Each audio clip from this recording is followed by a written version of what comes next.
In every way, comfort and convenience has come our way because of engineering the world. But human well-being will not come because of engineering or fixing the outside. If you fix the outside, it will become comfortable, convenient. But well-being will happen only if you fix this one, otherwise it will not happen. Whatever you do with the outside, you can never fix the outside 100% the way you want it. Not a single situation in your life happens 100% the way you want it, isn't it? You have some stake, a little bit happens your way, little bit happens my way, it's okay. The world is not happening your way, and not a single person in your life is happening 100% the way you want them. Is that so? Your parents, your children, your spouse, your friend, your partner, does anybody happen 100% the way you want them? Has anybody happened? Not even your dog. These days they do their own thing, isn't it? Nobody happens your way, that's not the problem. The problem is, this one is not happening your way, that is the problem, isn't it? If this was happening the way you want it, how would you keep it? It's a question. If this one was happening 100% the way you want him, how would you keep him? Blissful or miserable? Happy and blissful. Absolutely blissful, isn't it? As pleasant as you can, isn't it? So, right now the problem is just this one is not happening the way you want it to be. Or this is happening accidentally. If you're an accidental being, if you're happening accidentally, you're always a potential calamity, isn't it? What is it, first of all, that you call as myself?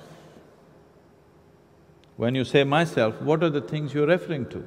You're not referring to your house, your car, your clothes, are you? When you say myself, you're talking about this one. Everything is happening the way you want it, but this one thing is not happening the way you want it, and that's misery, isn't it? Every activity, whatever you do, your business, why you build a business, why you build a family, why you're in pursuit of a career, why you're doing everything that you're doing, whether you're going to the temple or to the bar, you're still in pursuit of your well-being, isn't it so? Yes? The man who goes to the temple, he thinks that's where his well-being is. The man who goes to the bar, he thinks that's where his well-being is, isn't it so?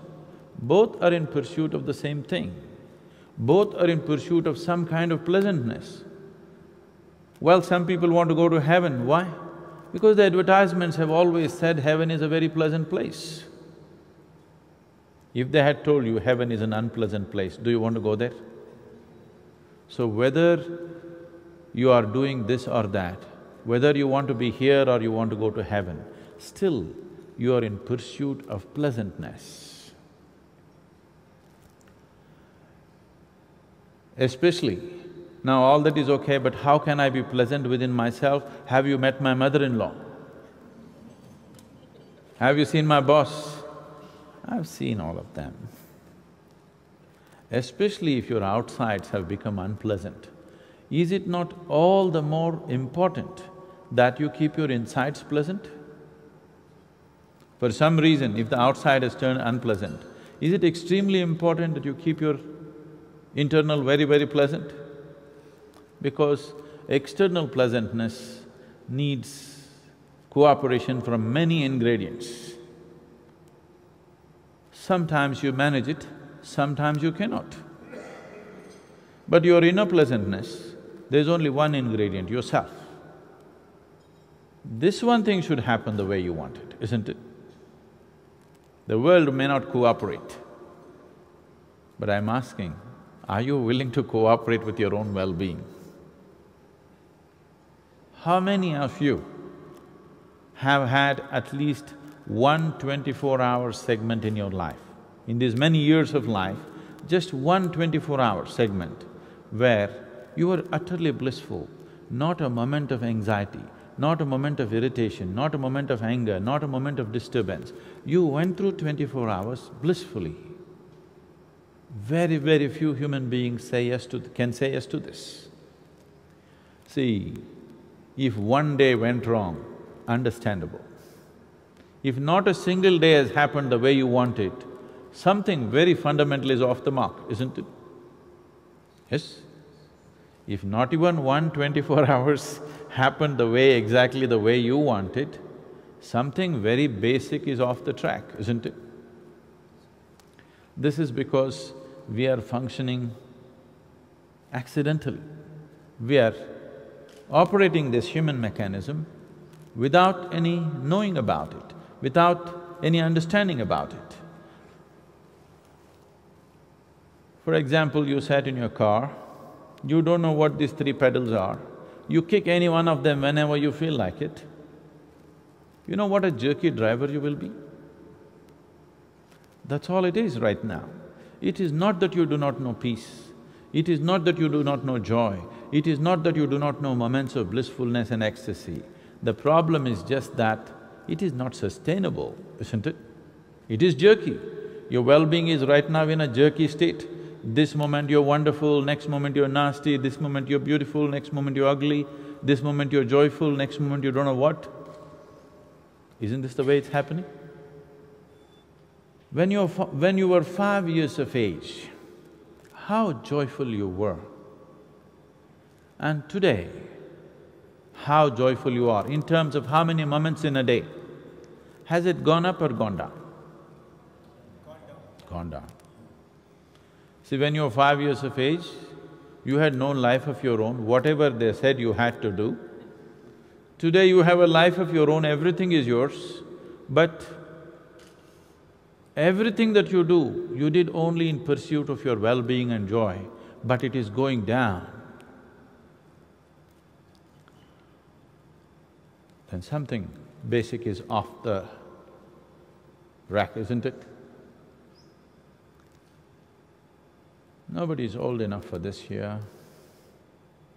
Suppose you owned a car, you got yourself a car in 1940s. Along with this, you need 2 servants because morning push start. In 1950s, if you got a car, 1 help would do because crank start. Today all your cars are self-start, isn't it? All I'm asking you is, your joyfulness, your peacefulness, your well-being, shall we keep it on push start or shall we get it on self-start?